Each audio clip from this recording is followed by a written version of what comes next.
नमस्ते, प्रणाम। मैं हूँ सुरेश राव 55 और अमन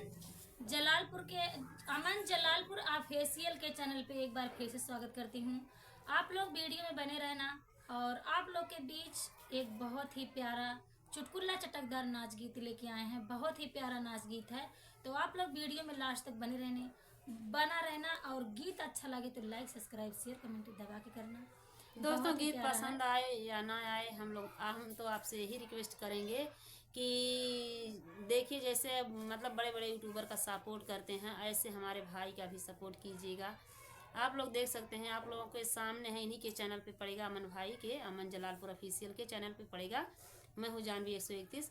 तो आप लोग भी सपोर्ट कीजिए, जैसे अच्छे लोगों का सपोर्ट करते हैं वैसे एक गिरे इंसान को उठा दीजिए। आप लोग जो बोलते नहीं है कि जो ज़मीन पे गिरे हैं उन्हें उठाने की कोशिश कीजिए। इनको भी इस दुनिया में लाइए, अच्छे से इनका भी जीवन कटे। तो ज़्यादा बातें नहीं करेंगे क्योंकि लेट हो रहा है, हमारे भाई साहब जा रहे हैं घर, तो सोचे का 2 वीडियो बना दें। छोटी मोटी निमिया का चनार राजाऊ, काहे गहना गढ़ावेला उधार राजाऊ, काहे गहना गढ़ावेला उधार राजाऊ। सोनरा आवेला दुआर, बोलिया बोलेला हजार, सोनरा आवेला दुआर, बोलिया बोलेला हजार। चढ़ैड़ी से कपार लई बोखार राजाऊ, चढ़ैड़ी से कपार लई बोखार राजाऊ, काहे गहना गढ़ावेला उधार राजाऊ, काहे गहना गढ़ावेला उधार राजाऊ।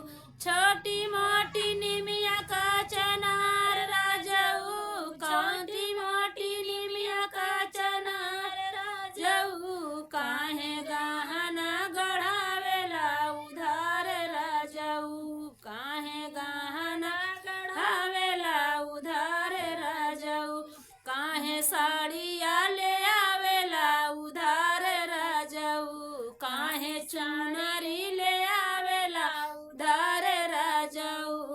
बजा जवा आवेला दुआर, बोलिया बोलेला हजार, बजा जवा आवेला दुआर, बोलिया बोलेला हजार। चढ़ैड़ी से कपार लई बोखार राजाऊ, चढ़ैड़ी कपार लई बोखार राजाऊ, काहे गहना गढ़ावेला उधार राजाऊ, काहे गहना गढ़ावेला उधार राजाऊ। छोटी मोटी निमिया का चनार राजाऊ, छोटी मोटी निमिया का चनार राजाऊ, काहे गहना गढ़ावेला उधार राजाऊ, काहे गहना गढ़ावेला उधार राजाऊ। कहाँ तेलवा छोटी मोटी निमिया का चनार राजाऊ, छोटी मोटी निमिया का चनार राजाऊ, काहे गौनवा ले आवेला उधार राजाऊ, काहे तेलवा ले आवेला उधार राजाऊ। बनिया आवेला दुआर, बोलिया बोलेला हजार, बनिया आवेला दुआर, बोलिया बोलेला हजार।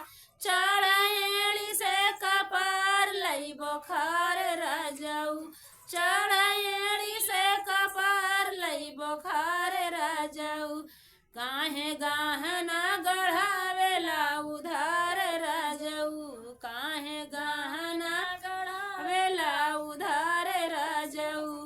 तो दोस्तों, एक गीत यहीं पे समाप्त होता है, फिर मिलेंगे अगले वीडियो में नए गाने के साथ। तब तक के लिए नमस्कार।